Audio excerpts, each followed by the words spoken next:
Funding for this program is provided by Friends, the Iowa PBS Foundation, as well as generations of families and friends who feel passionate about the programs they watch on Iowa PBS.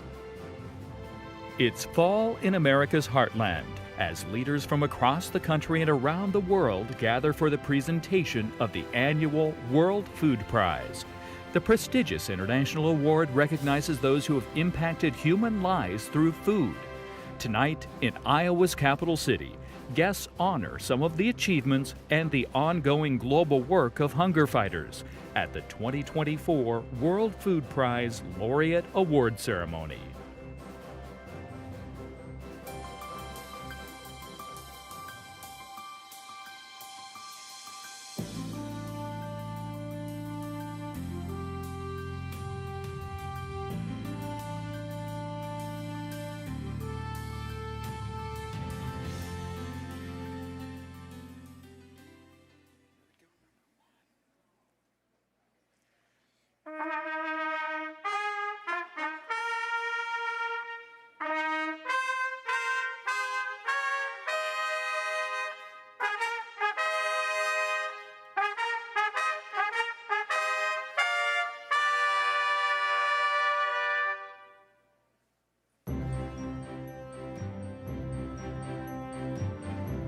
Good evening, ladies and gentlemen.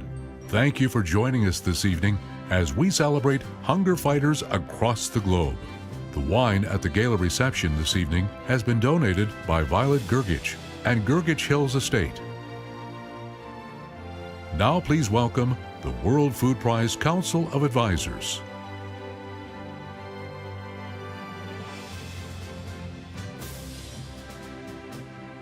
Professor and Dean at the China Agriculture University, Dr. Shengen Fan, and a member of the National Science Board, Stephen Leith.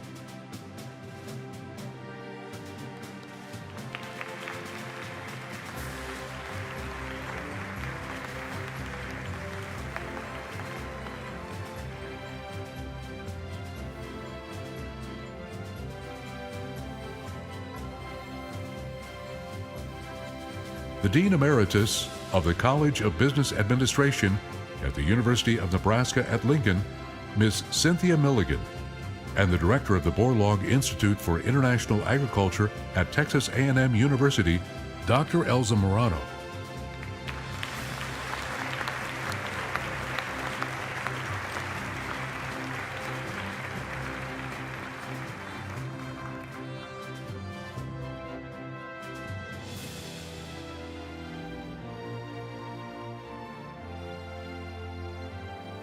The President Emeritus of the 1890 Universities Foundation, Dr. Mortimer Newville, and Professor and Head of the Economic Analysis Unit, Indian Statistical Institute, Dr. Madhura Swaminathan.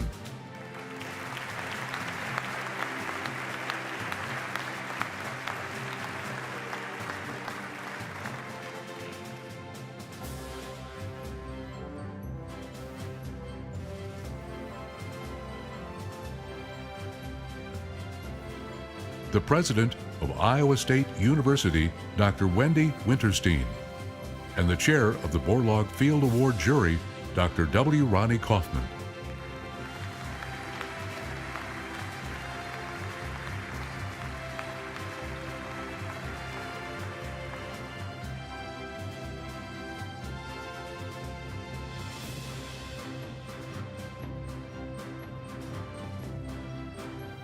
Youth Representative Francine Barchette, a student at Cornell University.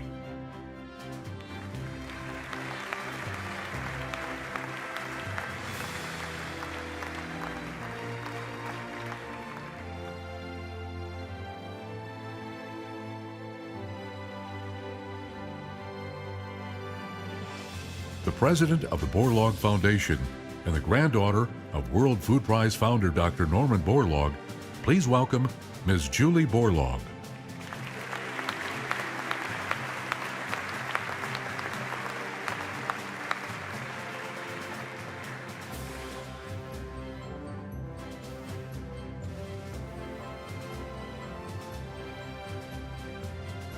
John Rowan IV, President and CEO of Ruan Incorporated.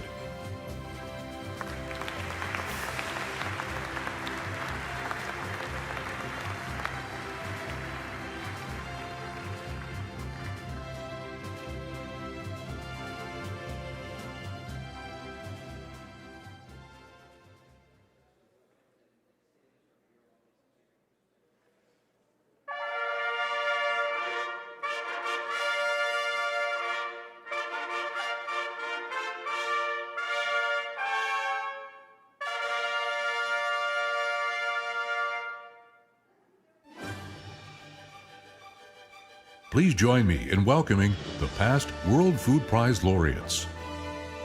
The 1996 laureate, Dr. Gurdeep Kush from India, and the 2001 laureate, Dr. Per Pinstrup Andersen from Denmark.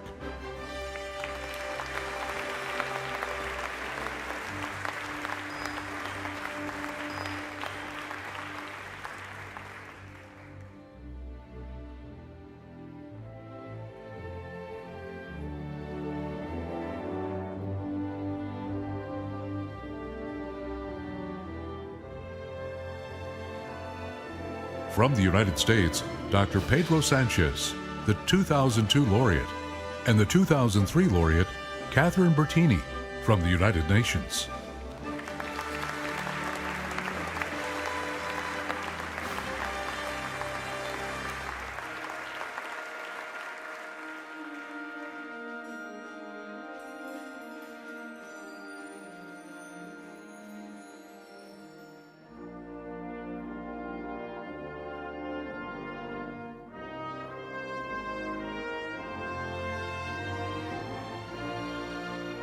From the United States, the 2010 laureate, Reverend David Beckman, and from Cape Verde, a 2016 laureate, Dr. Maria Andrada.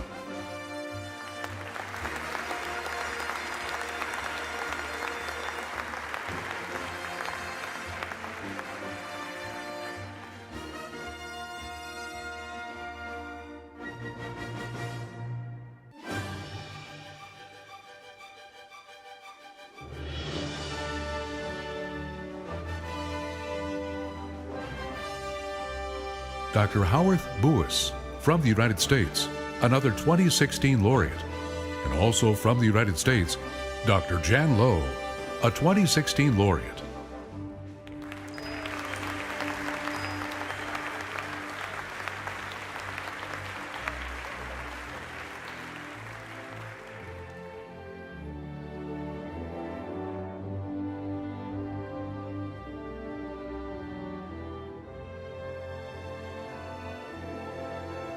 The 2018 laureate, Dr. Lawrence Haddad from the United Kingdom.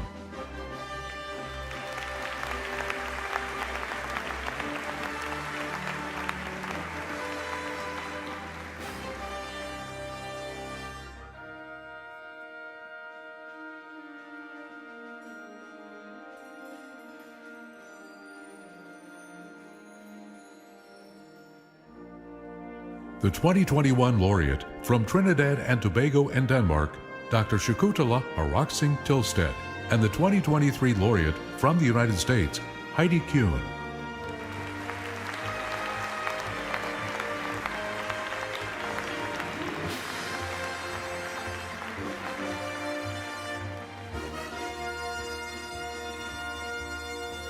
Please join me in welcoming the recipients of the Norman Borlaug Award for Field Research and Application. The 2012 recipient from India, Dr. Aditi Mukherjee, and the 2014 recipient from Mexico, Dr. Bram Govertz.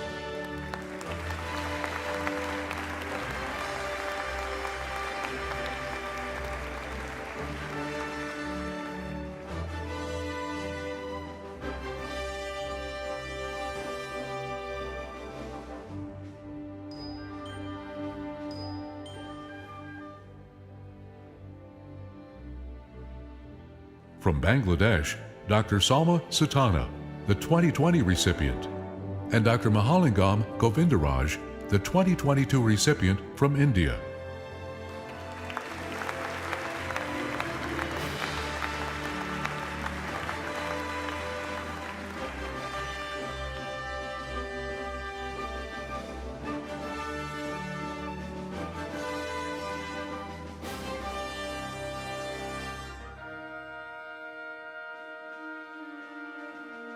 the 2023 recipient from India, Dr. Swati Nayak, and the 2024 recipient from Uganda, Dr. Dennis Bezigamukama.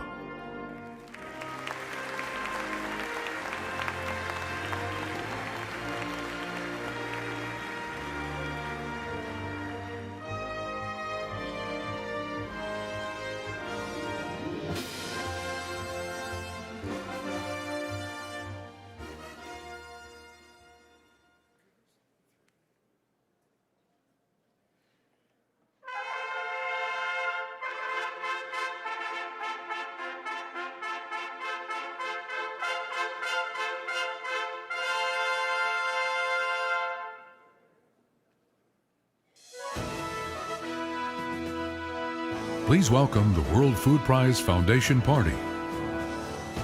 The chair of the World Food Prize Selection Committee and 2009 World Food Prize Laureate, Dr. Kabiza Ijeta.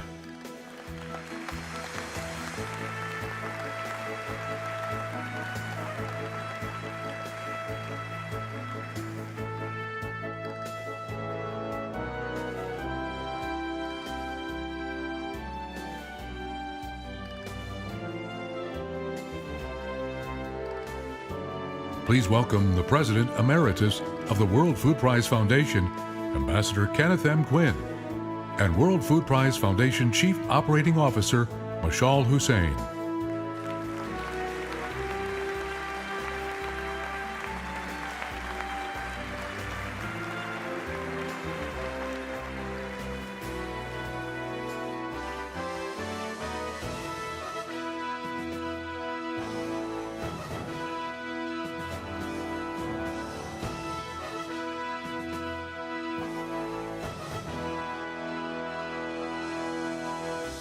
The Chairman of the World Food Prize Board of Directors and the Council of Advisors, Mr. Paul Schickler, and Vice Chairman of the Board of Directors and Council of Advisors, Rachel Ruan McLean.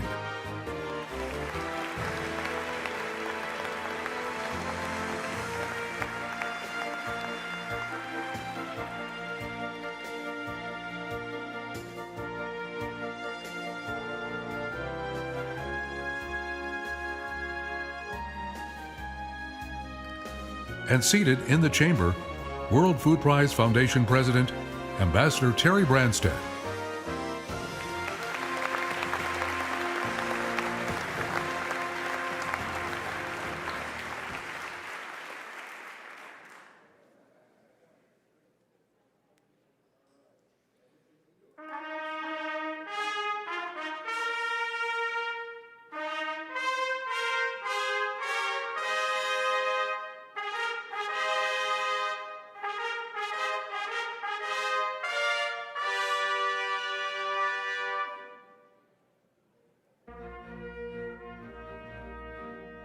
Please join us in welcoming our distinguished national and international guests.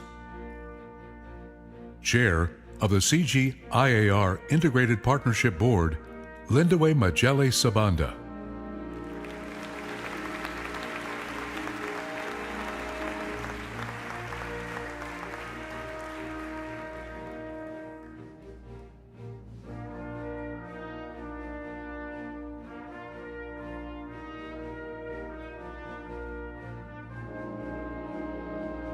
Director, U.S. Department of Agriculture, National Institute of Food and Agriculture, Manjit Misra.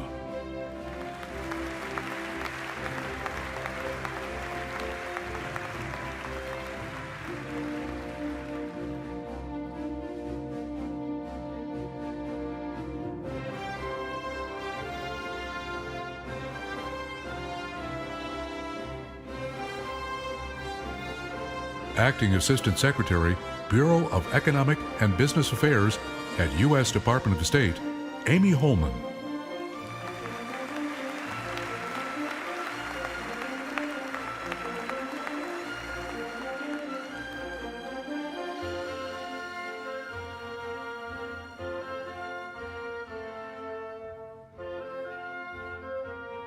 Dina Esposito, Assistant to the Administrator, Bureau for Resilience and Food Security at USAID.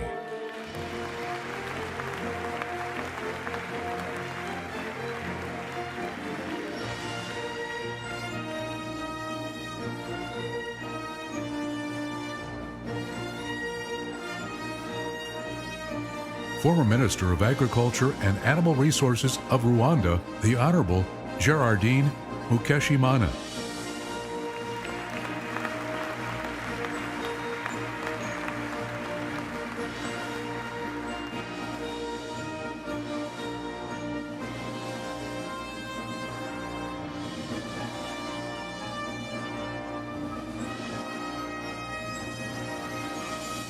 Former Minister of Agriculture of Nigeria, President of the African Development Bank, and the 2017 World Food Prize Laureate, His Excellency Dr. Akinwumi Adesina.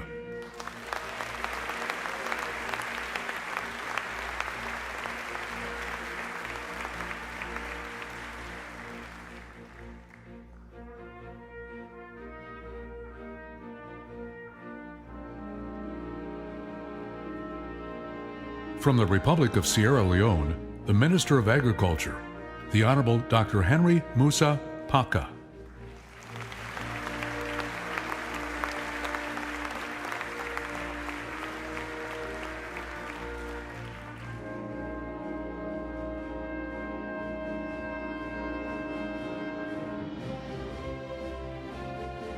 From the United Republic of Tanzania, the Minister of Agriculture, the Honorable Hussein Mohammed Bas.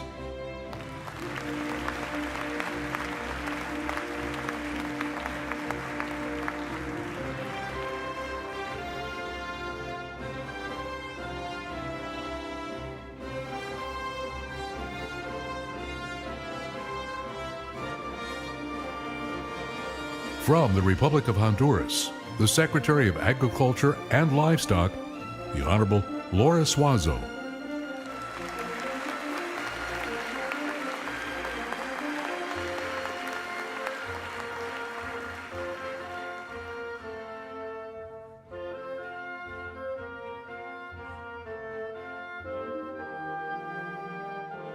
From Zanzibar, the Minister of Agriculture, Irrigation, Natural Resources, and Livestock, Honorable Shamata Shame Hamas.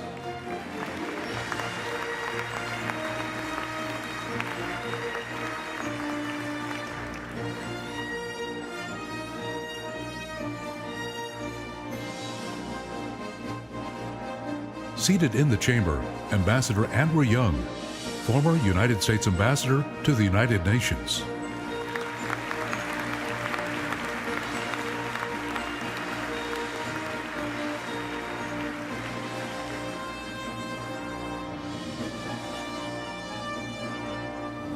Ambassador Earthring Cousin, former United States Ambassador to the United Nations Agencies for Food and Agriculture.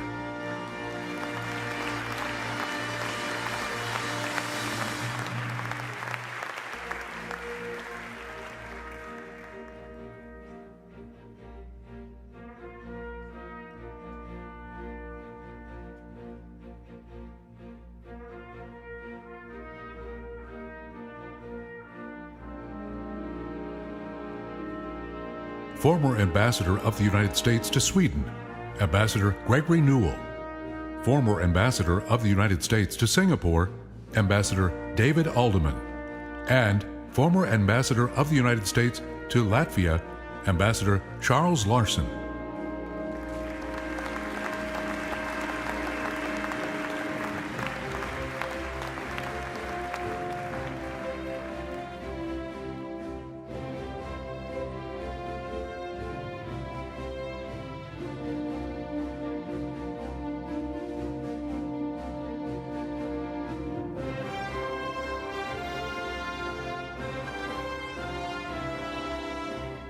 From the Republic of Tunisia, Ambassador Hanene Tajuri Besasi.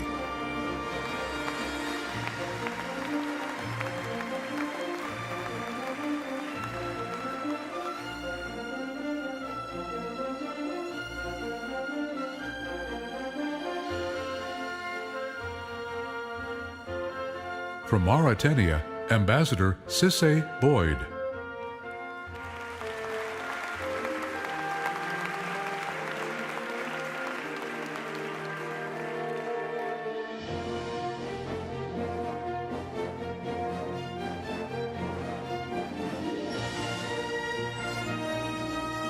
from the United Republic of Tanzania, Ambassador Elsie Sia Kanza.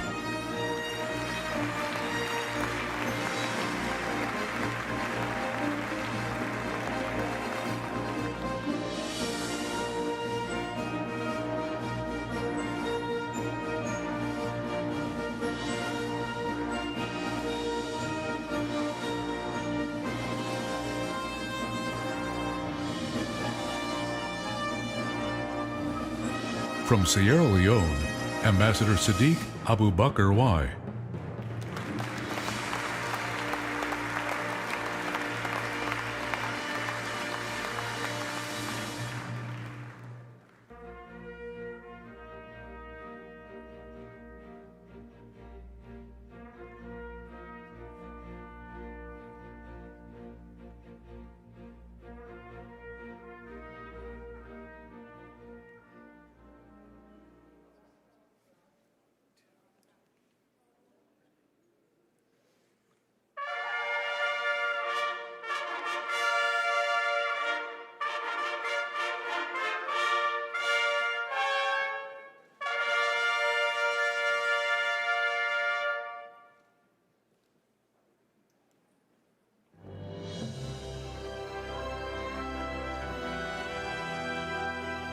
Please welcome the 2024 World Food Prize Laureates from the United Kingdom and Canada, Geoffrey Hawtin, and from the United States, Cary Fowler.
Representing the legacy of John Ruan Sr. and the memory of John Ruan III, please welcome Mrs. John Ruan III and the fourth generation of the Ruan family, Jack and Emma McLean.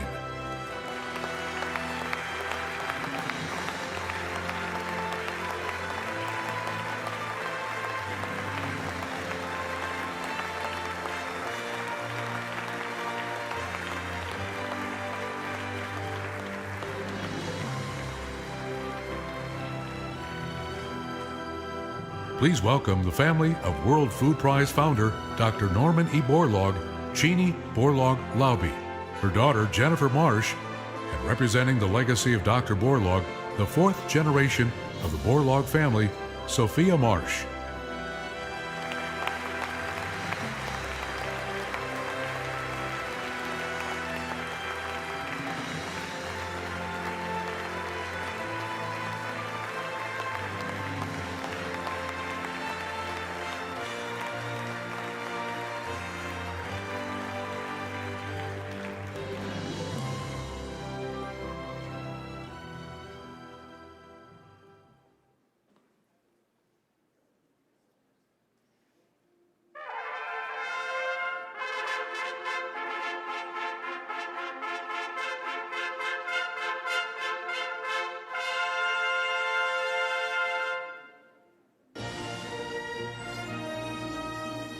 Please welcome our distinguished guests of honor. Her Excellency Samia Suluhu Hassan, the President of the United Republic of Tanzania.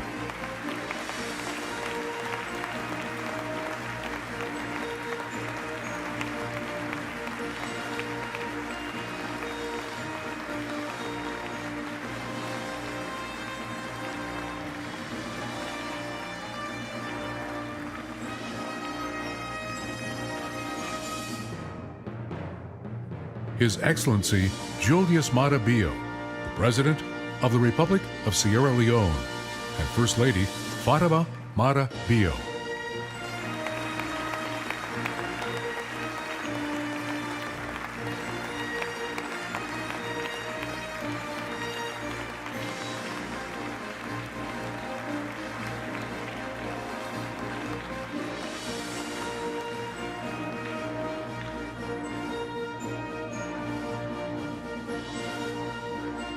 Presiding at tonight's ceremony, please welcome the Governor of the State of Iowa, the Honorable Kim Reynolds.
There was no prize available in the Nobel Foundation for food or agriculture.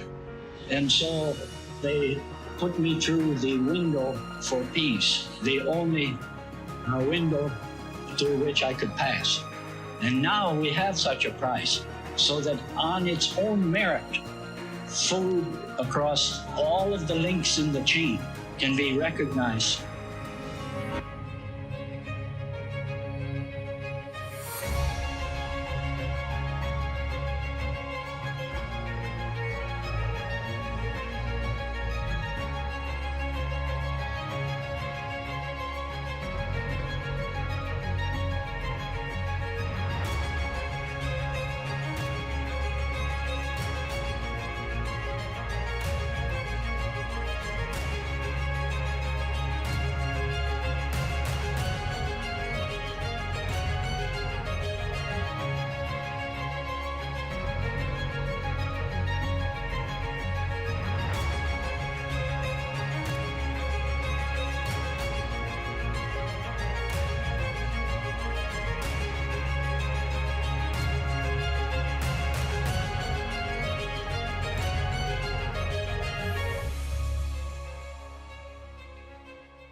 Ladies and gentlemen, please welcome the President of the World Food Prize Foundation, Ambassador Terry Branstad.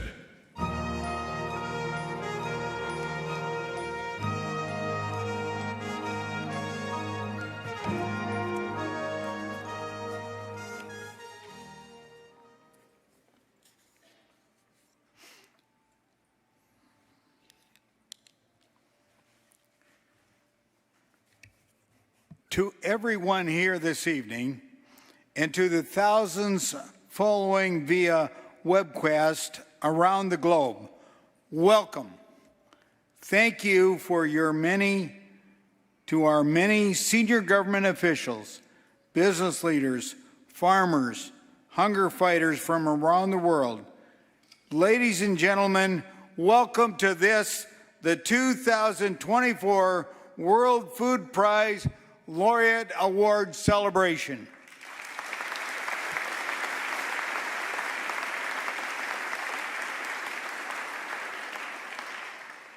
Governor Reynolds, on behalf of our board chair, Paul Scheckler, my wife, Chris, the entire Ruan family, and all of us at the World Food Prize Foundation, I want to say how grateful we are that you are presiding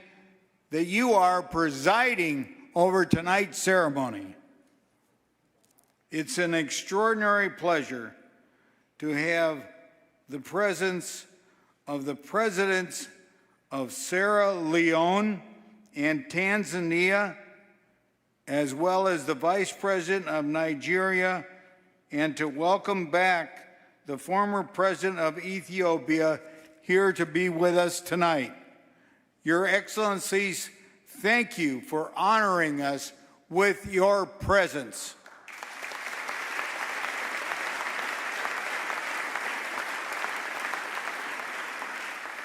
Ambassadors, ministers, leaders of international organizations and institutes, your presence adds greatly to the stature of the World Food Prize. Tonight, we honor the 2024 World Food Prize Laureates, Geoffrey Hawtin and Cary Fowler, for their extraordinary leadership in preserving and protecting the world's heritage of crop diversity and mobilizing critical resources to defend against the threats to global food security. Over the past 50 years, your combined efforts as researchers, policy advisors, thought leaders, and advocates have succeeded in engaging governments, scientists, farmers, and civil society together toward the conservation of over 6,000 species of crops and culturally important plants. Dr. Hawtin and Dr. Fowler, we are so thrilled to have you here along with your families tonight. Congratulations.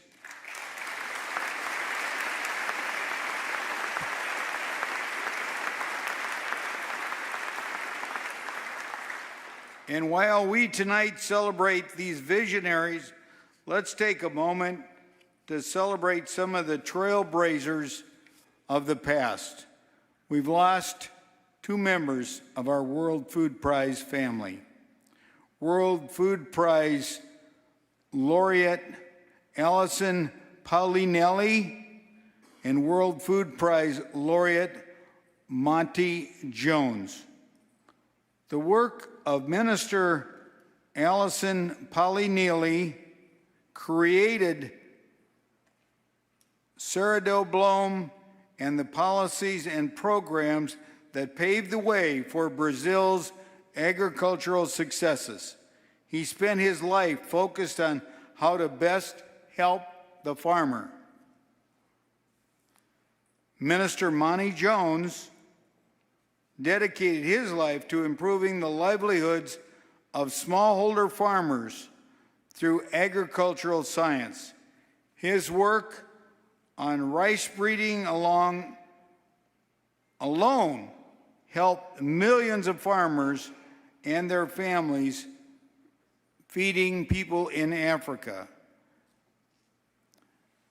Africa and the world lost a great leader in the global effort to end hunger in all of its forms.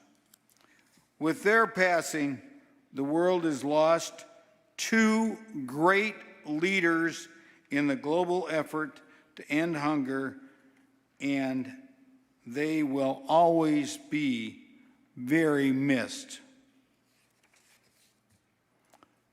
Thank you. Please welcome World Food Prize Foundation Chief Operating Officer, Mashal Hussein.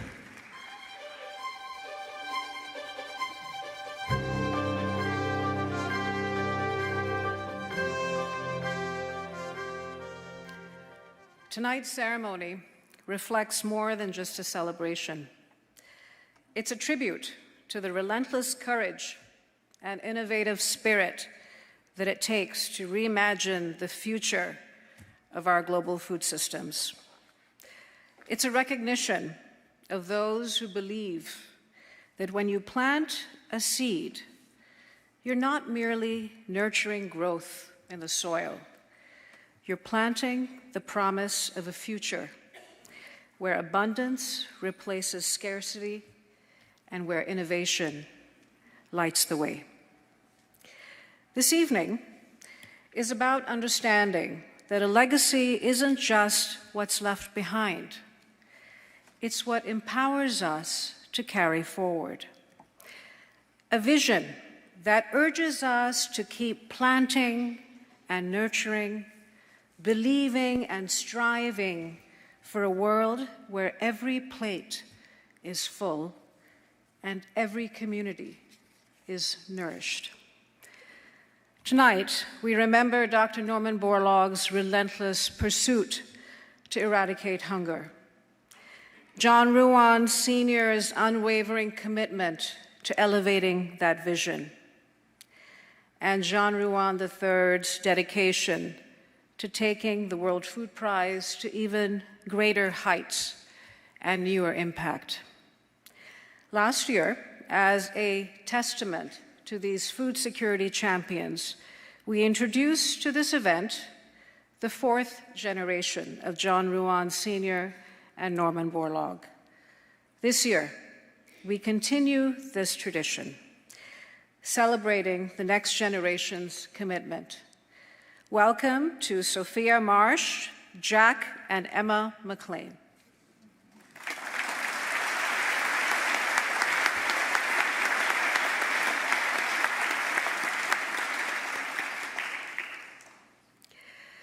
For years, this ceremony has welcomed heads of state from around the globe, including the presidents from Iceland, Mauritius, Kosovo, Ethiopia, the Democratic Republic of the Congo, and Malawi.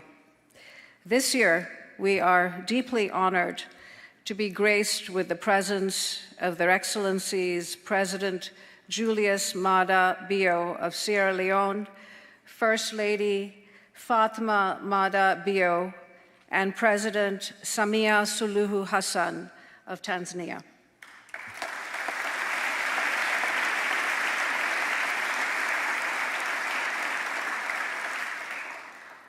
"2024 has marked a transformative chapter for the World Food Prize Foundation as we expanded our convening footprint beyond our U.S. borders with our first ever international conference, Dialogue Next, which traces the global footsteps of Dr. Borlaug to diverse corners of the globe. This year, we went to Mexico. Next year, we are headed to India. And in 2026, at the time of the 40th anniversary of the World Food Prize Foundation, we're headed to Africa.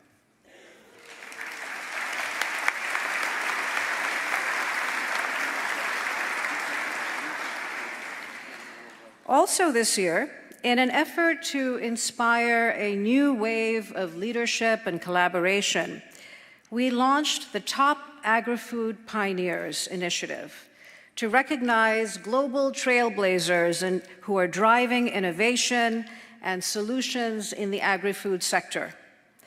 In honor of our 38th anniversary, we celebrated 38 individuals from 20 countries across 6 continents who are transforming the food systems. If you were tapped this year, please stand and be recognized for your achievements.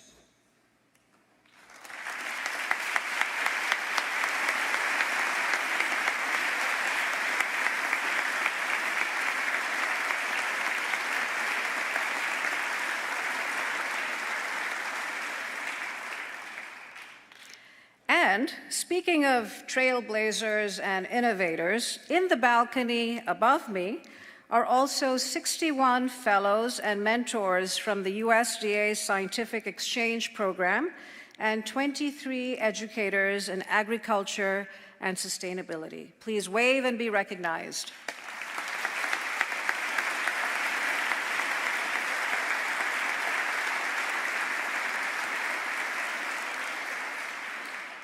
This year, we also celebrated the 30th anniversary of the Global Youth Institute, our academic conference dedicated to empowering youth to tackle the challenges of food security.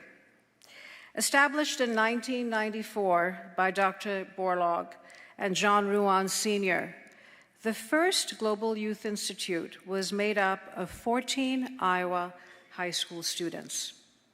Today, thousands of students across Iowa, the United States, and the world have been positively impacted by our youth programs, which continue to grow and thrive. This year, we arrived on the continent of Africa, establishing youth institutes in Kenya and Uganda. And the possibilities to further grow on the continent and around the globe are endless, one student at a time.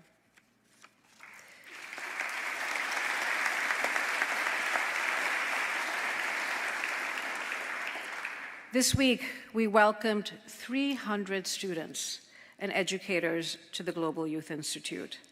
That same Youth Institute, created by Dr. Borlaug and John Ruan Sr. 30 years ago, which once welcomed just 14 Iowa students. To reflect on the impact of our youth programs, please welcome two-time Chopped champion and proud World Food Prize Global Youth Institute alum, Lazarus Lynch.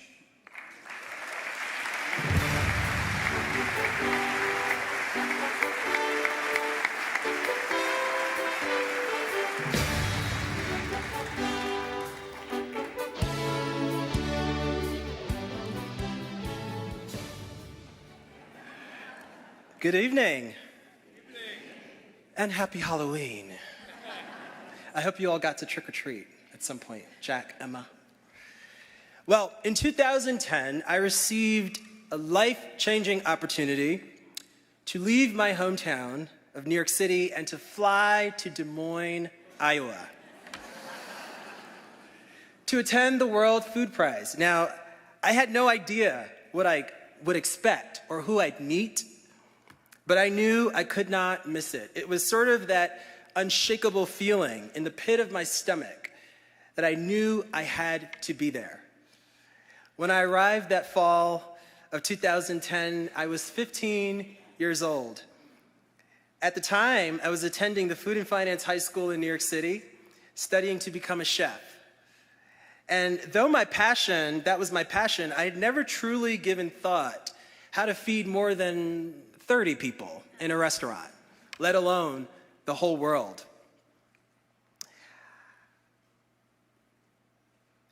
My classroom had prepared me in some ways to think about that, but in other ways, it hadn't.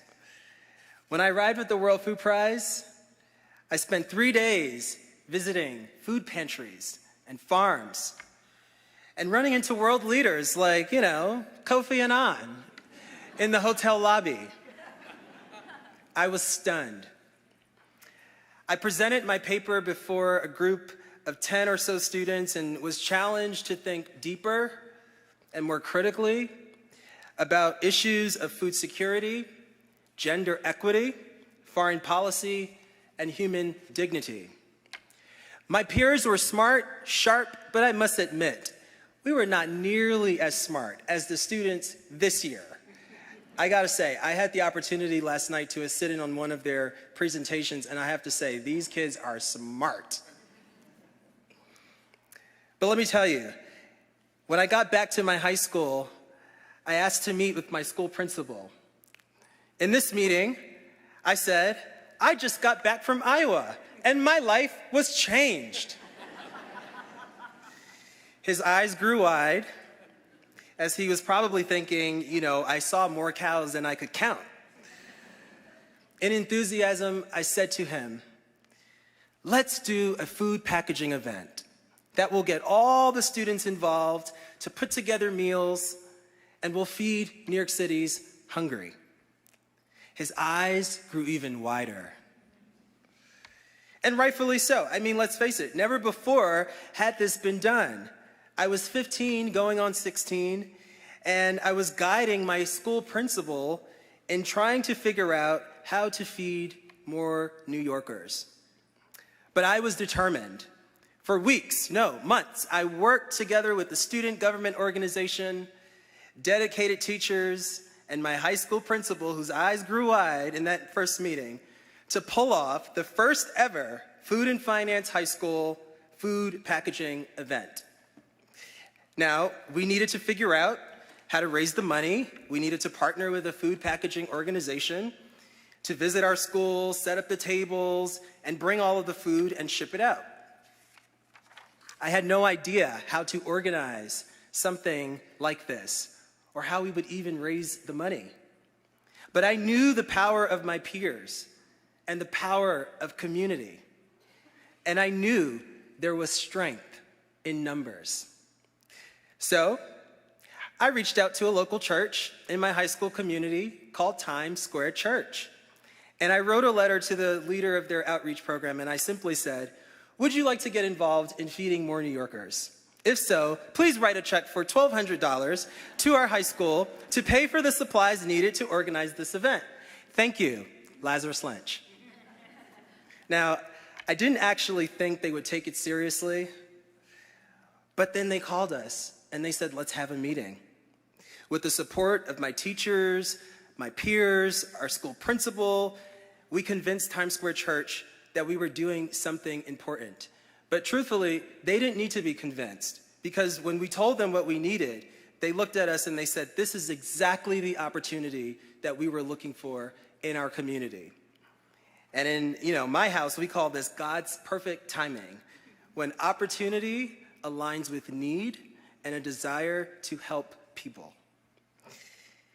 In weeks' time, there was a huge truck pulling up to the corner of 50th Street in Manhattan, New York, in an area called Hell's Kitchen.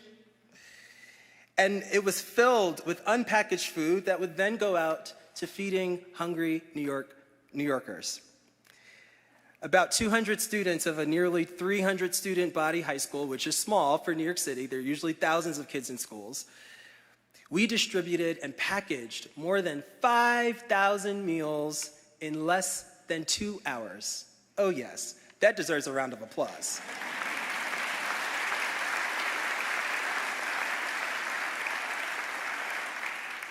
We did it. We were proud, we were inspired, we could feel the hope that comes with making a decision to make a positive difference in the world. Now, you gotta remember, I was 15 at the time, going on 16, but that is the power of the World Food Prize and its impact on young people. That is the power of the Global Youth Institute. That is the power of what happens when people unite, not divide, come together, not separate, collaborate on ideas, and maintain a posture of humility in the learning experience. I think our world could use a little bit of that.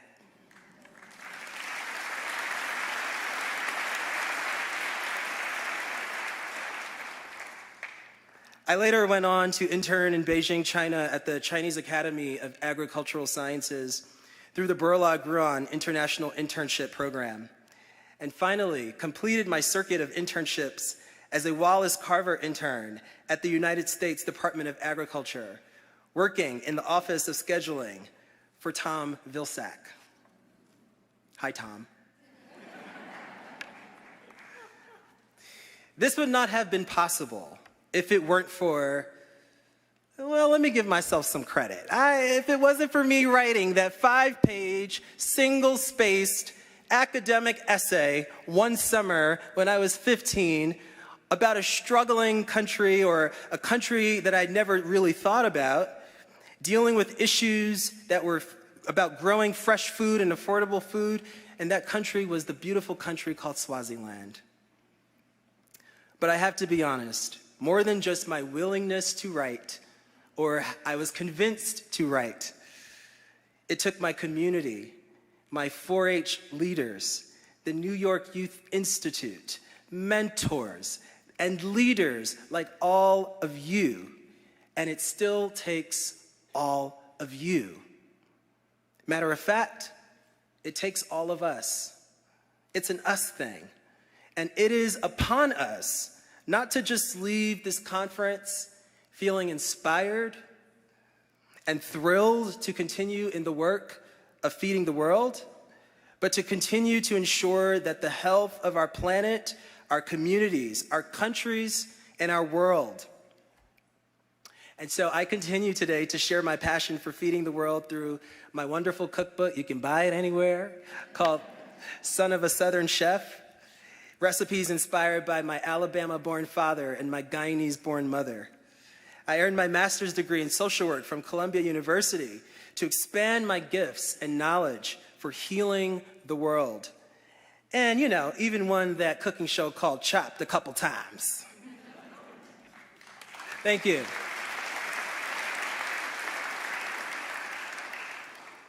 In closing, I continue to use my platforms through social media, television, and film, yeah, I live in Hollywood, to raise awareness on issues such as food insecurity and to help people rise. That's my calling.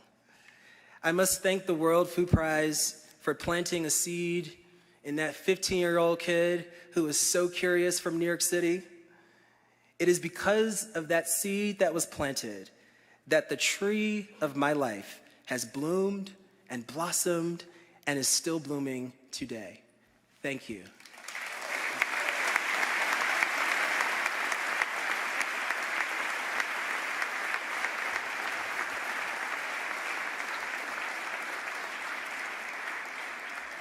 Well, isn't he inspiring?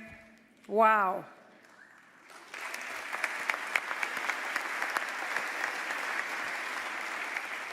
I'm going to go off script for a moment because Lazarus and I are going to go do great things on the Borlaug Dialogue stage next year, just like this year.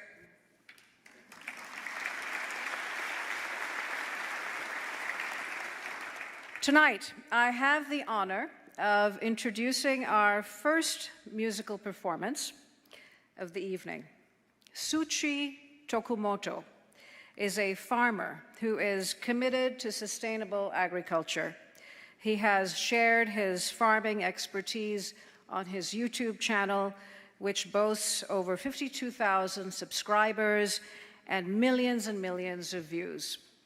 In 2020, he explored another interest and began to write music, leading to the release of I'm a Farmer, which went very viral.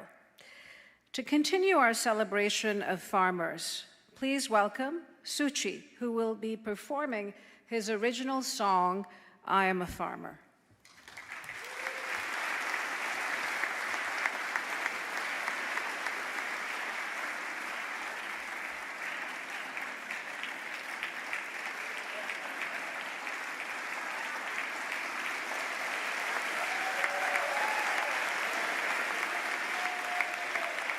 Good evening. I'm wearing farmer's wear. I'm Shuichi Tokumoto. I'm a farmer. Came from Japan. I'm very happy to be here. Thank you so much. As you know, agriculture is difficult, especially for ordinary people.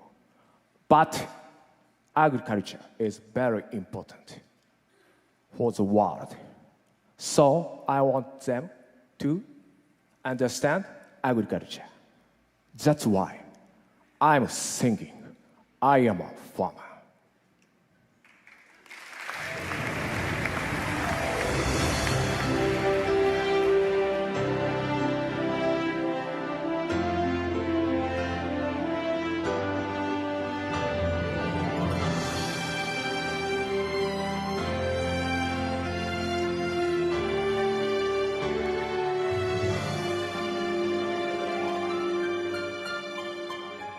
山の神様、川の神様、今日も命をありがとう。空の神様、土の神様、今日も実りをありがとう。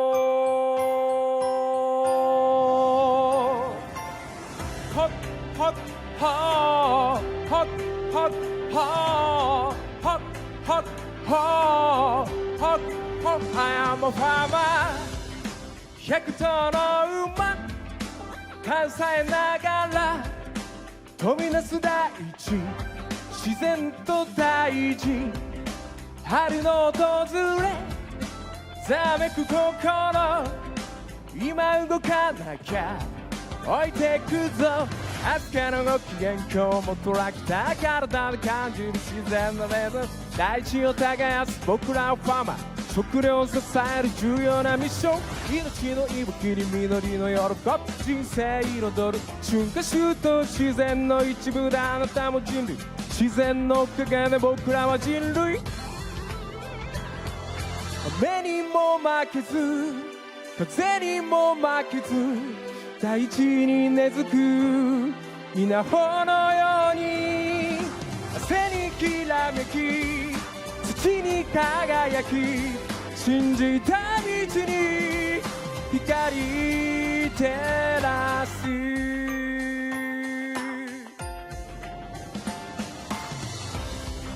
先祖代々引き継ぐ想いでも未開の地へと踏み出してゆけ、深く耕せ深く根を張れ、常識なんて打ち破れ、人間勝手の世界をドロップアウト、自然豊かな世界リスペクト、命をつながる僕らをファーマー、食料を支える重要なミッション、命の息吹に緑の喜び、人生彩る春夏秋冬、自然の一部だ僕らは人類、小さな存在おごるな人類。川の神様、川の神様、今日も命をありがとう。空の神様、土の神様、今日も緑をありがとう。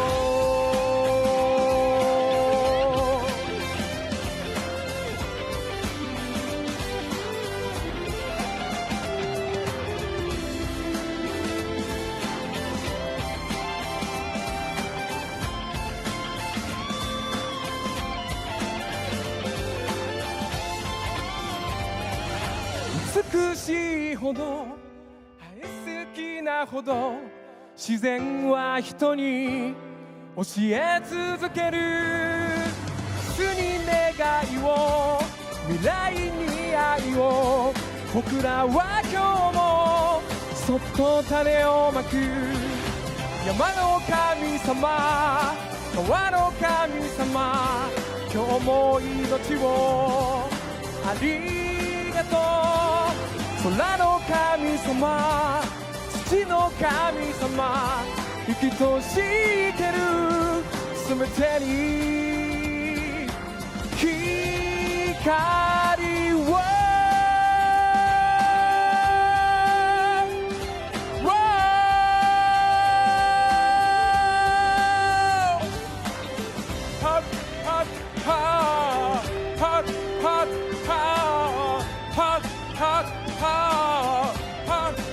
I am a farmer.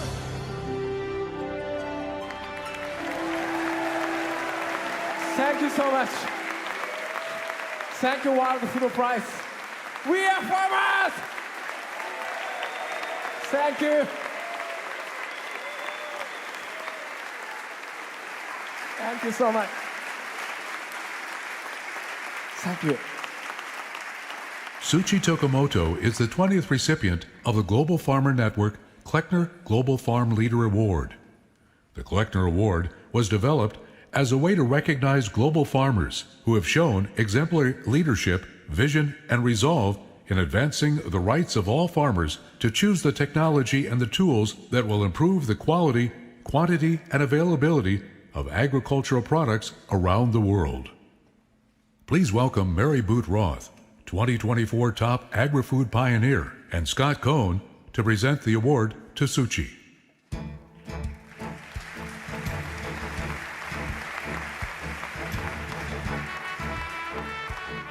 Why are we still sitting in our seats, right?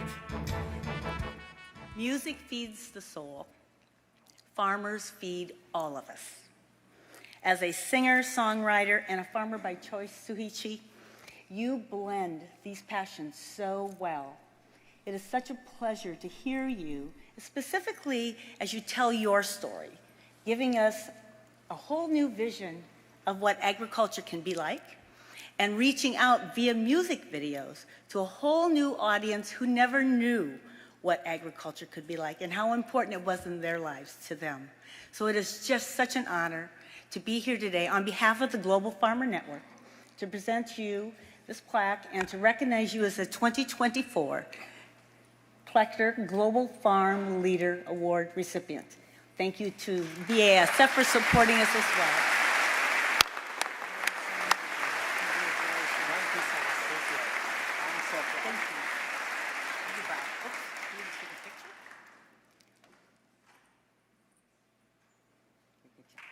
Thank you so much. Thank you so much. Thank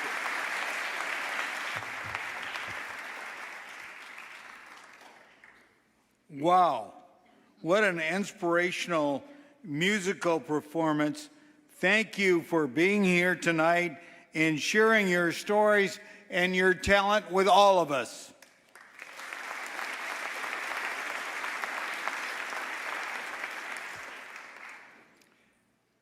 And now we turn to our guests of honor, Dr. Geoffrey Hawtin and Dr. Cary Fowler. Dr. Cary Fowler. These gentlemen are highly regarded as the world's foremost experts on global crop diversity and genetic resources, which is essential to the long-term global food security in face of climate change, pandemics, conflicts, and other existential threats. They have been principally involved in the most important innovations in plant genetic resources throughout their entire careers, especially in operating and funding crop gene banks all over the world. Over the past 50 years, their combined efforts as researchers, policy advisors, thought leaders, and advocates have succeeded in engaging governments, scientists, farmers, and civil society towards the conservation of over 6,000 species of crops and culturally important plants.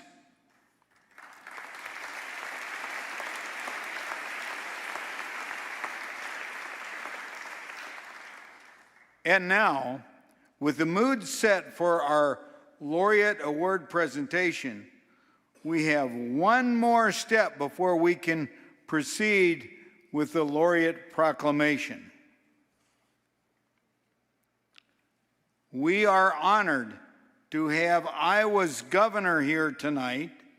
During her times as my lieutenant governor, she was a great friend of the World Food Prize, and she has continued that interest and involvement as Iowa's first female governor.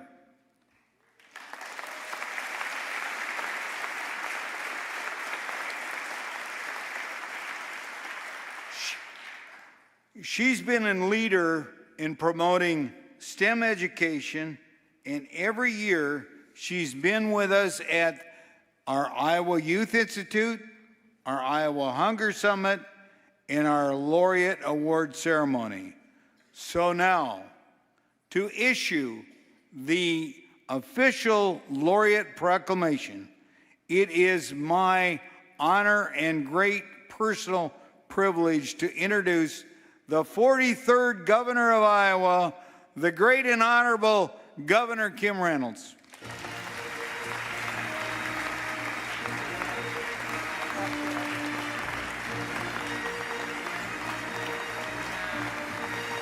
Thank you.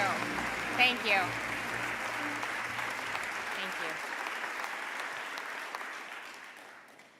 Well, good evening, and thank you, Ambassador Branstad, for that kind introduction and for all of your outstanding leadership of the World Food Prize Foundation. Given your extensive experience at home and abroad, it's hard to imagine a more fitting leader for a globally impactful organization that remains rooted in Iowa's proud agricultural legacy. We are so fortunate to have you in this critical role.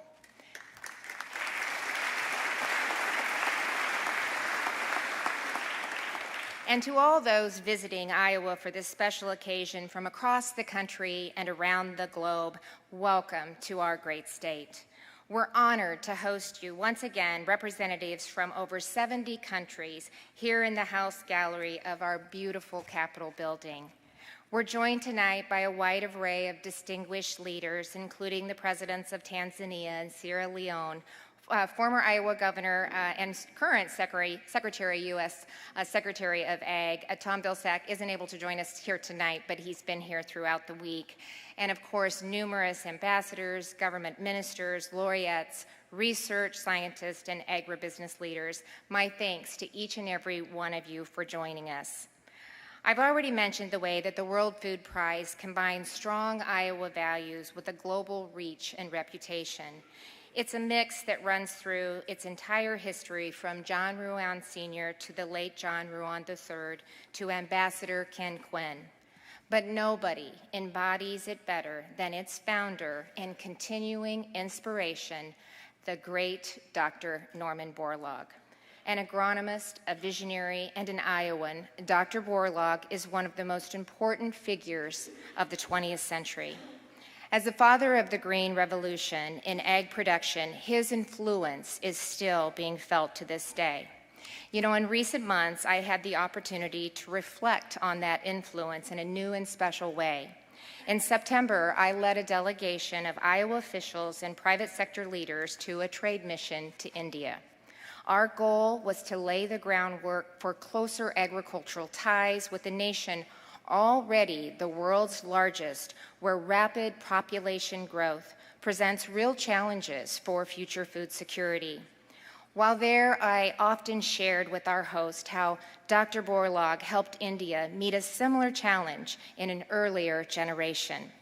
It was a time, the 1960s, where a highly influential scholar was predicting that it, quote, it couldn't possibly feed 200 million more people by 1980. But Dr. Borlaug had other ideas. He traveled to India and, of course, quickly got to work with the country's leading scientists to plant innovative strains of wheat that he had developed to resist disease and increase crop yields. In a few short years, they'd achieved the highest yield ever harvested in South Asia. The Green Revolution had arrived, and India would never look back. Its sudden leap into modern agriculture was an essential part of a worldwide transformation that has saved, by some estimates, as you know, over 1 billion lives.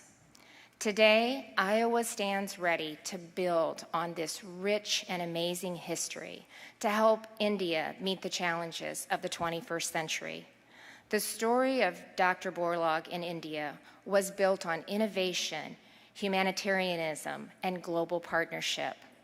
6 decades later, the organization that Dr. Borlaug founded shows just how powerful that model continues to be. Whether through programs that inspire young people to pursue careers in agriculture, science, and technology, or by elevating the innovators and philanthropists who are following in his footsteps today. And that brings me, of course, to the 2 remarkable men being recognized tonight as our World Food Prize Laureates.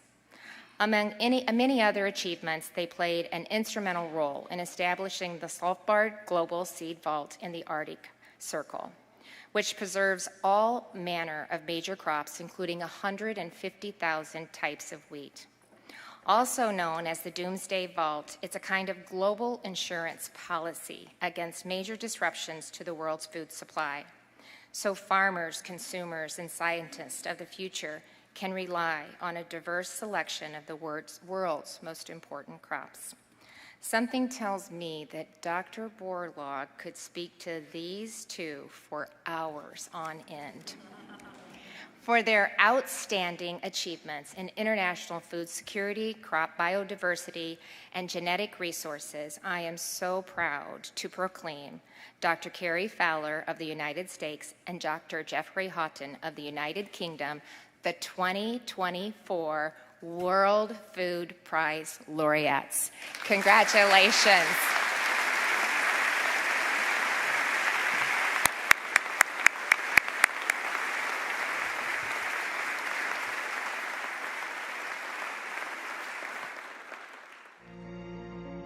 We are in a race against time to preserve the world's seed varieties before they are lost forever to climate change, human impact, and the erosion of memory. These tiny seeds carry an unparalleled significance. Over thousands of years, they have evolved to withstand droughts, floods, and the harshest conditions. As our world rapidly changes, these seeds remain nature's most steadfast resource, perfectly adapted to sustain life. Yet the challenges of climate change, population growth, and invasive pests are diminishing our biodiversity. Seed varieties are disappearing from farmers' fields, and with them, the future of agriculture is at risk. Over 90% of the genetic diversity of many major crops has already been lost forever. Without urgent action, the world faces an uncertain future.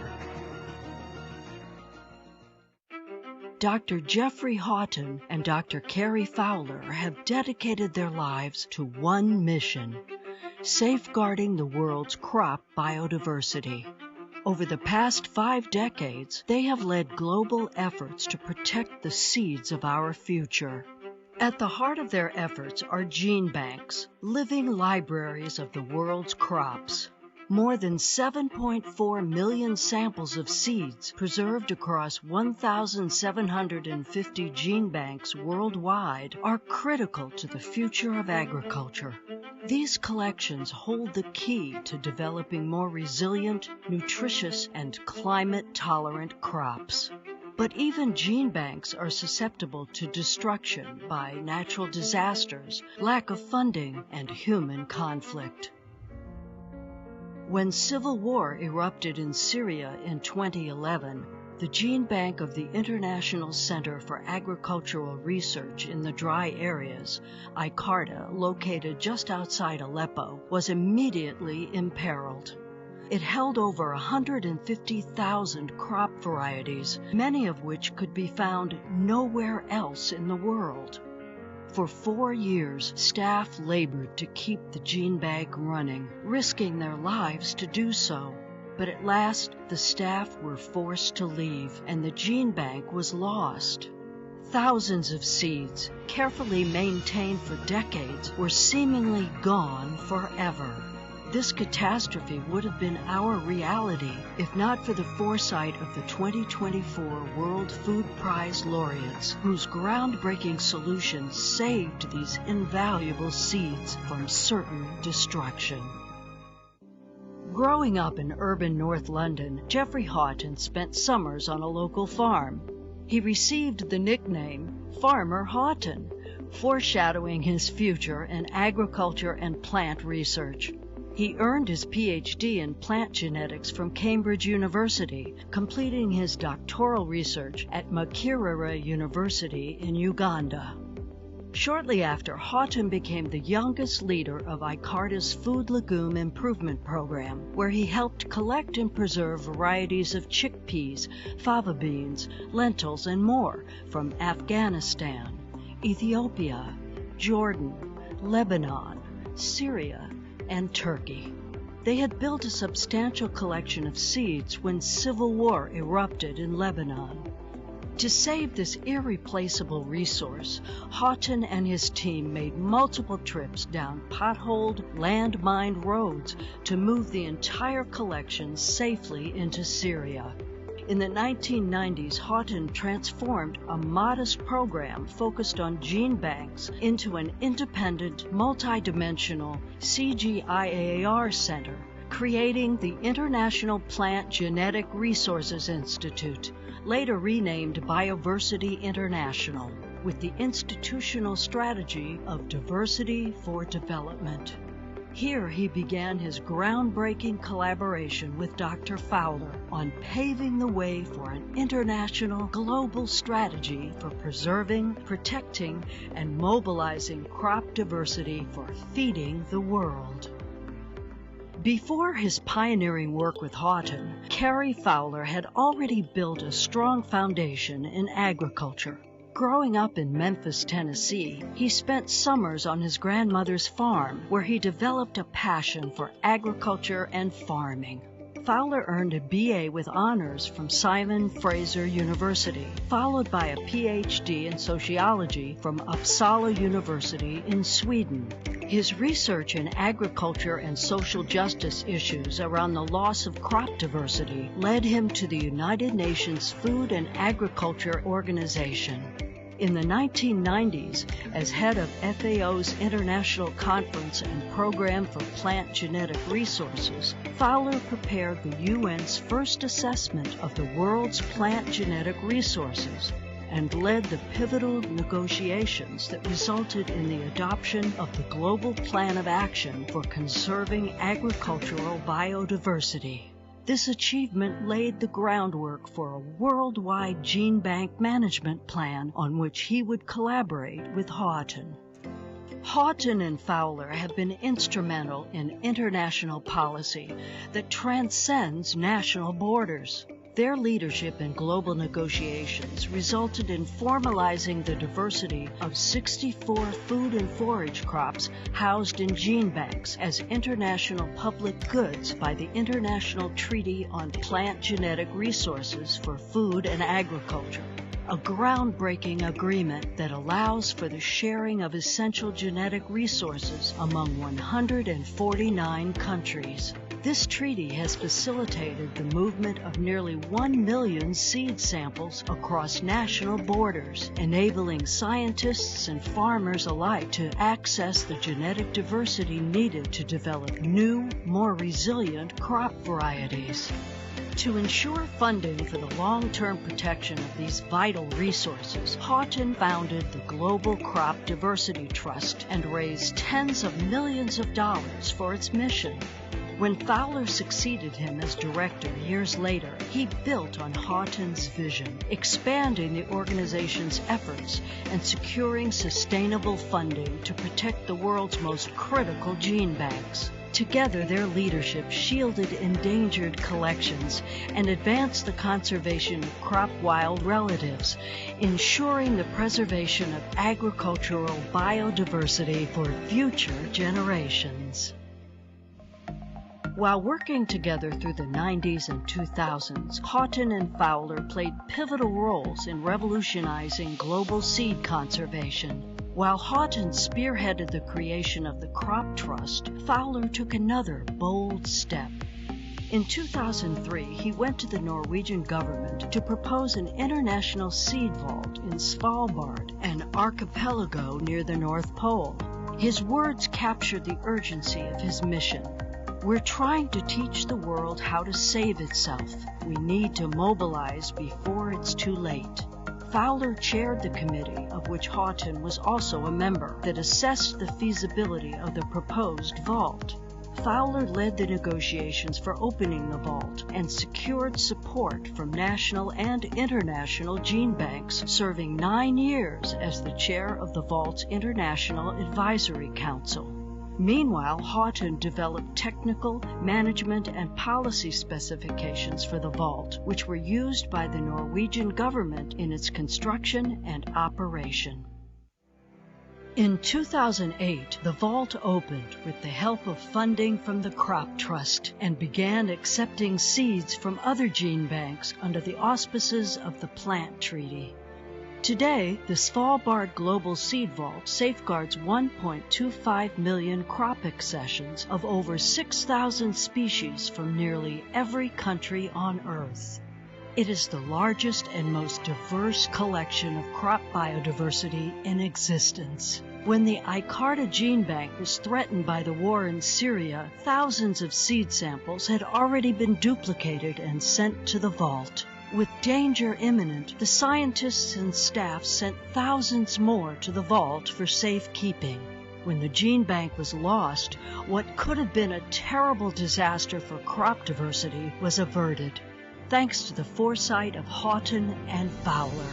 In 2015, Icarta began withdrawing seeds from the vault to rebuild the gene bank, including varieties of seeds collected by Hawtin and his team decades before.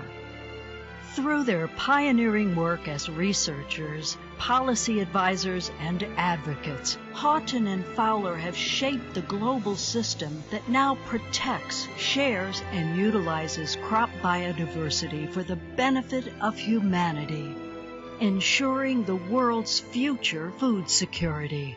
Their visionary leadership and unwavering dedication to safeguarding the future of our global food supply make them truly deserving of the honor of being named the 2024 World Food Prize Laureates.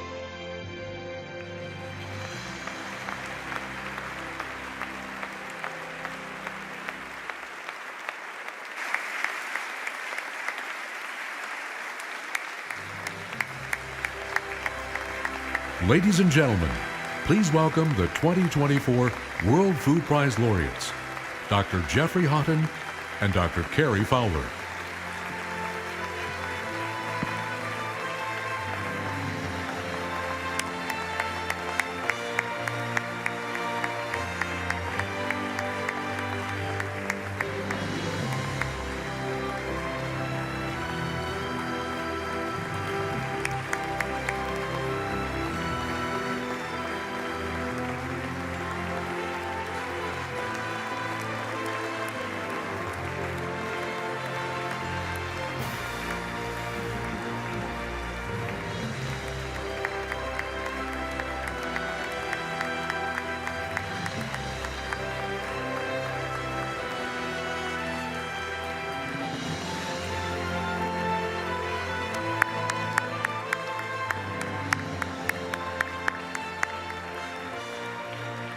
At this time, please welcome Vice Chair of the World Food Prize Board of Directors, Rachel Ruan McLean, and Chair of the World Food Prize Selection Committee, Gebisa Ijeta, to the dais. Joining them, Her Excellency Samia Suluhu Hassan, the President of the United Republic of Tanzania, His Excellency Julius Maada Bio, the President of the Republic of Sierra Leone,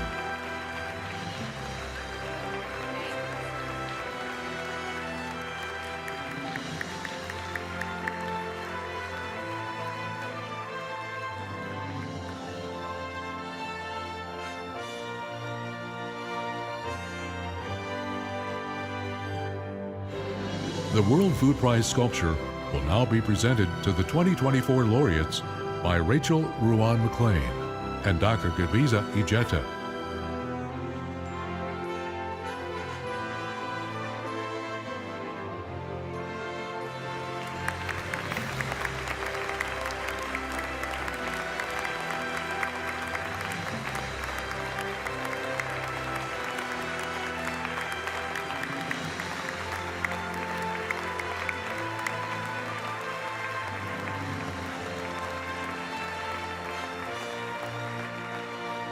Dr. Ijeta and Mrs. Ruan McLean, Your Excellencies, we now invite you to return to your seats.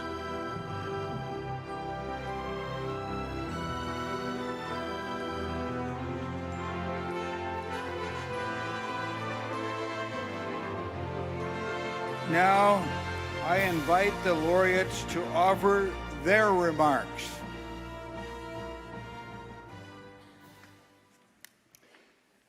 Excellencies, distinguished guests, friends, it's been quite a week for us, and that was before the trumpets sounded. I'd like to begin by thanking the Borlaug and Ruan families for keeping the faith. I'd also like to thank all of those who played a role in nominating us, and the committee chaired by Gabisa Jetta for selecting us. I'm sure there were many, many deserving people that could have been chosen instead. I don't think anybody stands here who hasn't worked with a succession of great, great staff people, and I'm no exception. Great staff people at the Global Crop Diversity Trust and now at the State Department. Now, I also want to take just a moment to recognize the fantastic staff of the World Food Prize Foundation.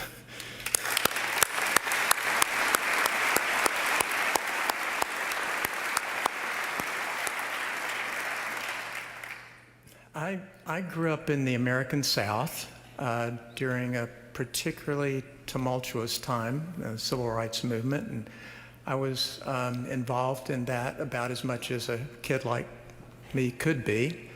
I think I received my first verbal and written death threats when I was about 13, maybe 14. And in hindsight, I think that what that taught me was that it's possible, maybe even good, to tackle the most basic and fundamental and important questions in life. So a little bit later in life, when I encountered crop diversity and realized how important that was to the future of the world and food security, it didn't seem out of place to somehow try to create a global system for conserving it in perpetuity. Or to work on an international treaty on plant genetic resources, or to do something really audacious like go to the North Pole to try to start a seed vault in the middle of a mountain there. By the way, all credit to the government and people of Norway for that.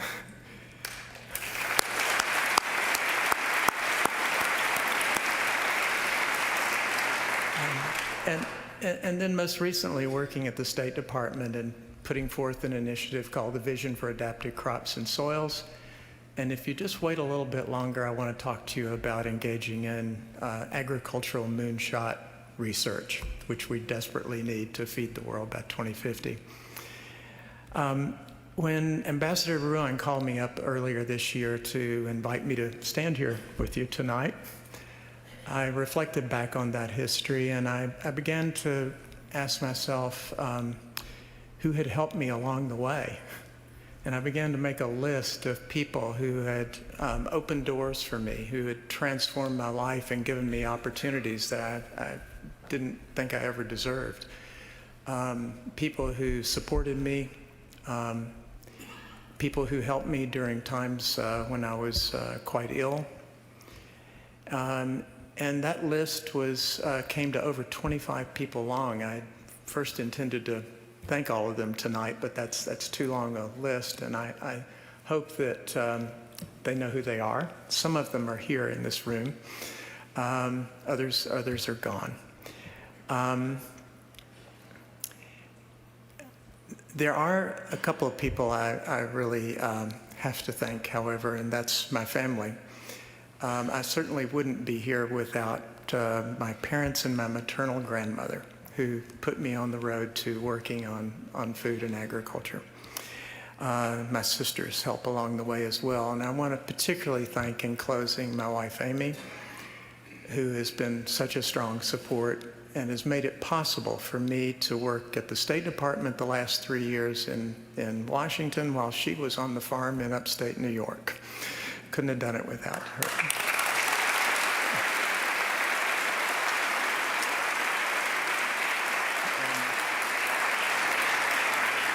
And finally, all families pay a price for having a dad like me, and my two sons, Martin and Thomas, are here. I'm eternally grateful for their love and support. They paid a heavy price at times for a father who was on the road. I will always be grateful to you, and I certainly love you so much.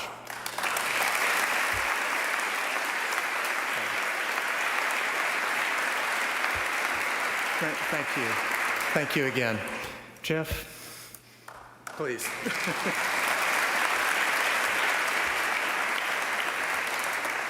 Well, thank you, Cary, and thank you for doing the first half of my work, which is thanking all of these good people here. I won't go through it again, but Your Excellencies, ladies and gentlemen, it is obviously a huge pleasure and a delight to be here this evening. 55 years ago, when I was at university, I was asked to write an essay on the Green Revolution. And that was my introduction to the work of Dr. Norman Borlaug. It was my introduction to the whole concept of semi-dwarf wheats and the use of Norin-10 genes. And that started me off on a career which has been highlighted here this evening. But it's to me, very interesting that at that time, this was before Norman Borlaug got the Nobel Prize. And my first job in ICADA as a plant breeder, I got to realize the value of genetic diversity. I was starting a breeding program from scratch. You cannot breed unless you have genetic diversity. You need genetic diversity. You need to have different traits that you can bring and cross together to select new varieties. In my work in Lebanon, I had to start assembling a collection, and this involved a lot of collections throughout the region. And I collected from Afghanistan through to Syria. A lot of that material we had to move under gunfire, under very hard conditions, to conserve it and to save it, and moved it into Syria. This taught me really two lessons. One was the extreme value of genetic resources, how they underpin the current food security and underpin future food security. But it also taught me how vulnerable these resources are. And it set me off on a lifelong quest, both to make sure this material is conserved, but also, even more importantly, used. Unless it's used, there's no point in conserving it. Not only is what I'm concerned about the technical side of things, but also the policy side. And as Cary has mentioned, the international treaty, which was such an important event, such an important treaty in allowing the material to move around the world between countries and among breeders. The coming into force of that convention enabled the development of both the Global Crop Diversity Trust and the International Seed Vault, the Svalbard Global Seed Vault. We've come a long way. I think this wonderful film here has shown a lot of progress, but there is still a long way to go. There's still a lot of material that needs to be conserved. Svalbard is a seed vault. It conserves seeds. A large percentage of our crops cannot be conserved as seeds. We've got yams, we've got sweet potatoes, bananas, some extremely important crops that you cannot conserve as seeds. We need to work towards a similar safety net for all the collections of these crops as we have for seeds in Svalbard. And of course, we need resources. The Crop Trust was set up to finance and support gene banks and crop collections around the world. The Trust currently has an endowment fund of about £300 million. $300 million, sorry, I'm English. There's not much difference between the two these days. The target figure that we're aiming at is around 850 million. And we reckon that with that amount, the offtake of that as an endowment would enable the fund to support gene banks around the world such that all of the critically important, the major crops would be conserved forever. And that means forever. That's the value of an endowment. If you maintain the value of the endowment, you have a regular income, a regular supply, a regular source of funding for the gene banks. So we have a way to go. We have still work to do to conserve wild relatives of crops, clonally reproduced crops, but we also have a huge way to go in raising the resources needed to do this. Once we've done that, and this is very doable, I think we will be able to sleep soundly at night knowing that the diversity that underpins agriculture today and that will underpin agriculture in the future has been conserved so that our children and our grandchildren and our great-grandchildren will be able to live with a nutritious and healthy diet.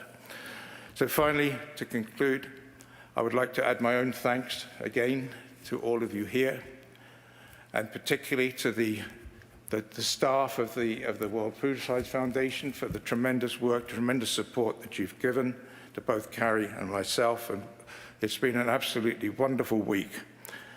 And finally, of course, I would like to thank my wife, who is here, my 3 children who aren't here, Benjamin, Nikki, and Dixie, for the amazing love and support they've given me throughout what has been quite a difficult career at times, but they've been mostly extremely good times, thanks to them. And thank you.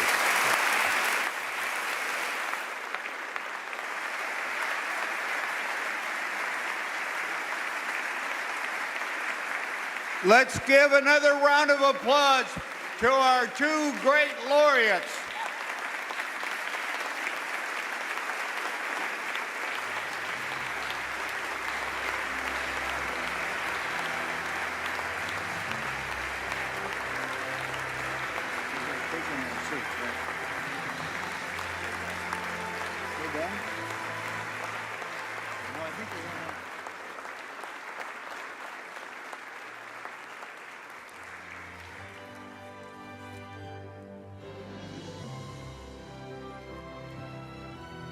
Dr. Hawtin, Dr. Fowler, we're not done yet. Each year, we are pleased to welcome a musical guest as a grand finale. The Laureate Award ceremony has welcomed John Denver, Ray Charles, Leslie Odom Jr. of Hamilton, Omawumi of Nigeria, just to name a few. Tonight, we welcome another incredible talent. She is best known for her show-stopping vocal performance of the RIAA double platinum song, Never Enough, from the Oscar-nominated and Grammy Award-winning The Greatest Showman soundtrack and film. Being the voice in the film and not the actress, she was mostly an industry secret until April 2022, when she appeared on Britain's Got Talent and received a golden buzzer for her performance. She has performed with Michael Bublé and Andre Bocelli and has a strong connection to both the United Kingdom and the United States, just like our 2 laureates. Ladies and gentlemen, please welcome Lauren Allred.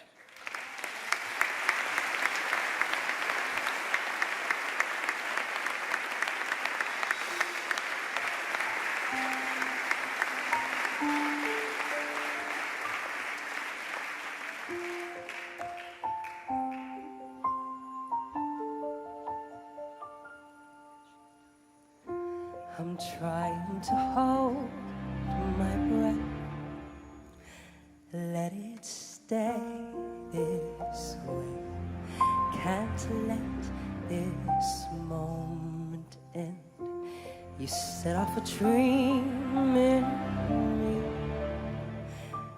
getting loud and loud. Can you hear it echoing? Take my hand, will you share this with me? 'Cause darling, without you, all the shine of 1,000 spotlights, All the stars we steal from the night sky will never be enough, never be enough. Towers of gold are still too little. These hands could hold the world, but it'll never be enough, never be enough.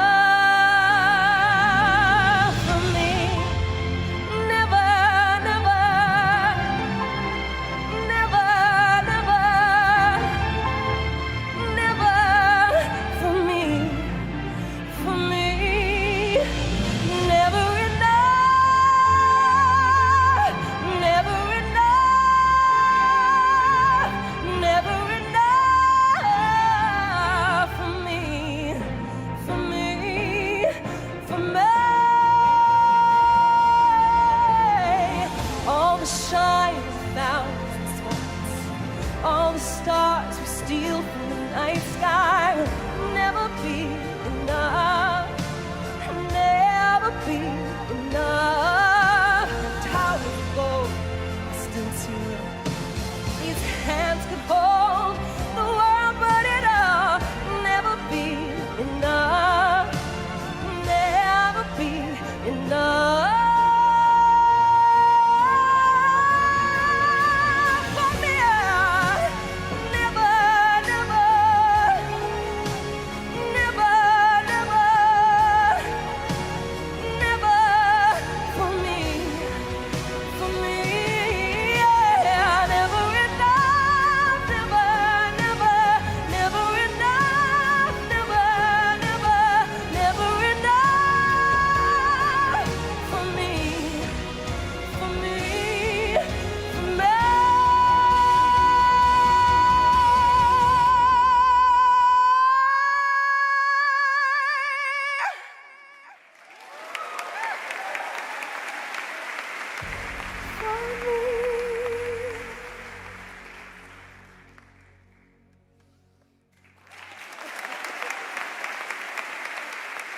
Thank you so much, everyone. It's such a privilege and an honor to be here. I'd just like to congratulate the honorees so much tonight. Let's give it up for them, everyone. Wow.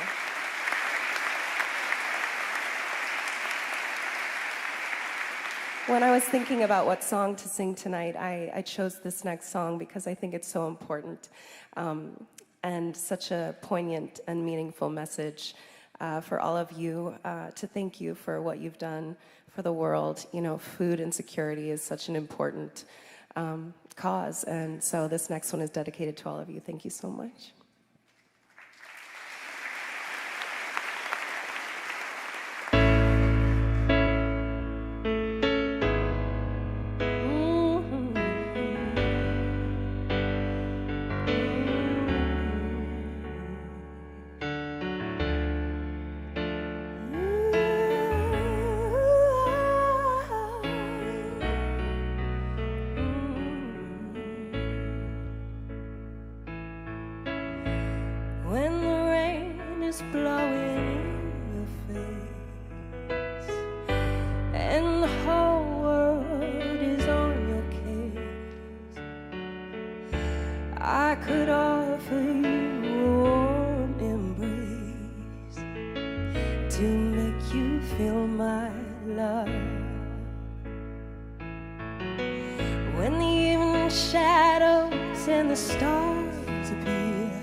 Crawling down the avenue.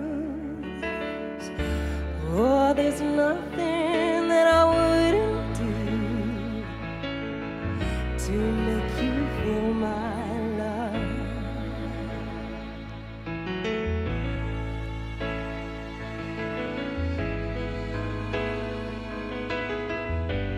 Why don't you give yourselves a big round of applause? You deserve it. Thank you for everything that you do.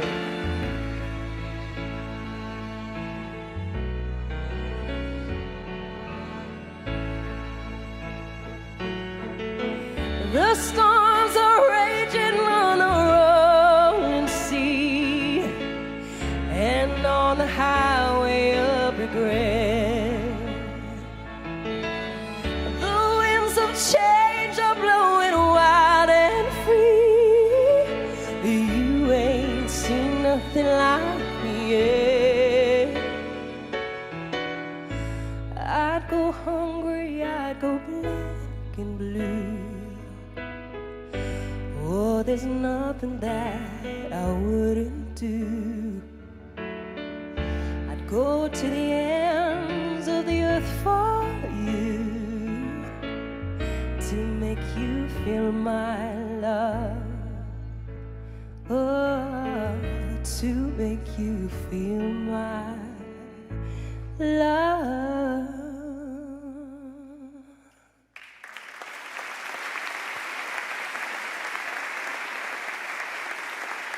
Thank you so much.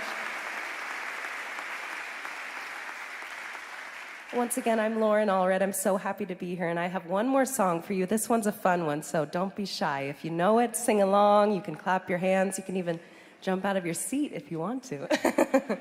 All right, hit it.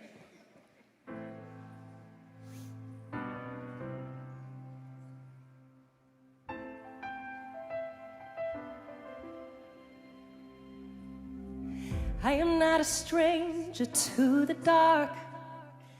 Hide away, they say, 'cause we don't want your broken parts. I learned to be ashamed of all my scars. Run away, they say, no one will love you as you are. But I won't let them break me down to dust. I know that there's a place for us, for we are glorious.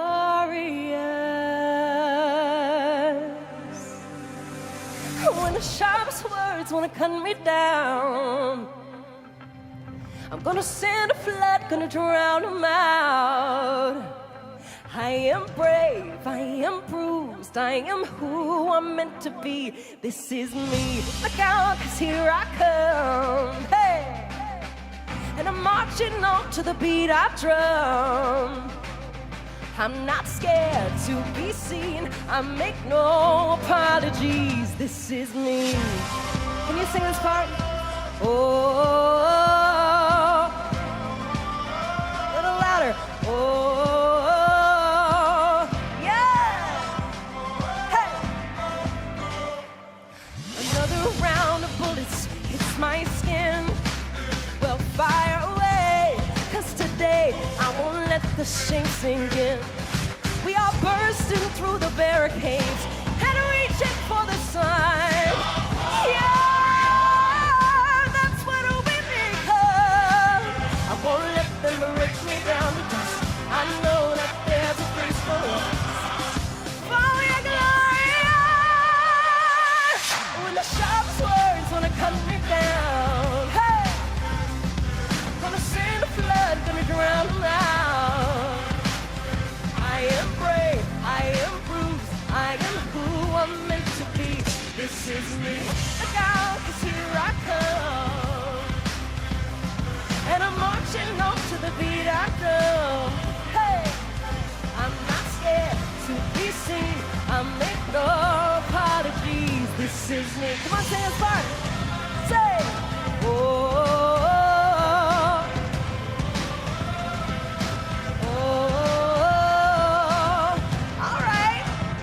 Some of you guys can sing in here. This is me. And I know that I deserve your love. There's nothing I'm not worthy of.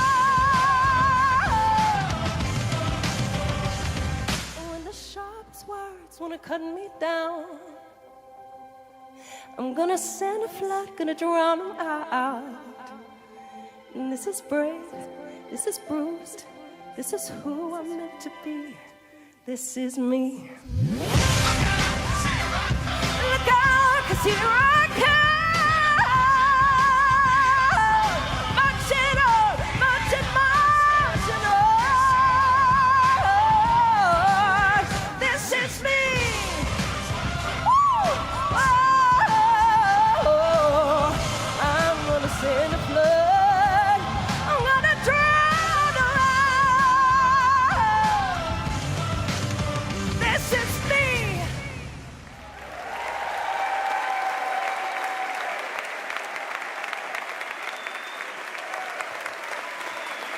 Thank you so much.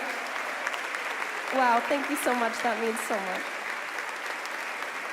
Thank you for your energy. Thank you for what you do, and hope to see you very soon. Thank you so much. Lauren, thank you for a grand finale, for an outstanding event. Thank you very much.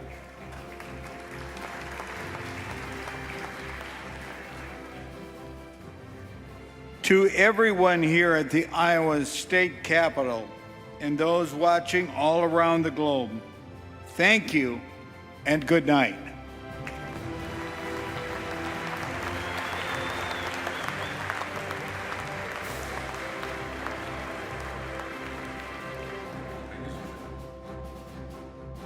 Funding for this program is provided by Friends, the Iowa PBS Foundation, as well as generations of families and friends who feel passionate about the programs they watch on Iowa PBS.